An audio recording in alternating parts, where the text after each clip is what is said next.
Hello everybody, and in today's video I'll be teaching you how to manage resources on booking sites on WIX Studio. So let's get started. So the first you will have to do is to go to the WIX Studio editor of your website. Now on the bottom left hand side click on settings. Once in here under the general section go to booking settings.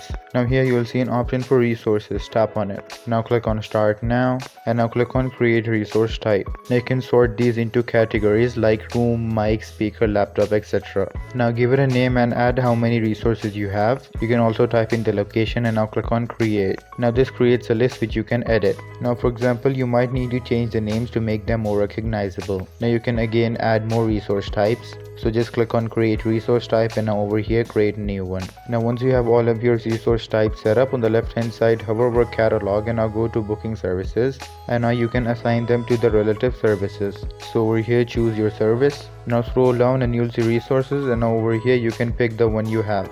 And now click on save on the bottom right hand side. So just go to the service, go to the resources and save the proper resources and click on save. And there you go. If you guys found this video helpful, make sure to leave a like and subscribe to our channel. I'll see you all in the next one. Goodbye.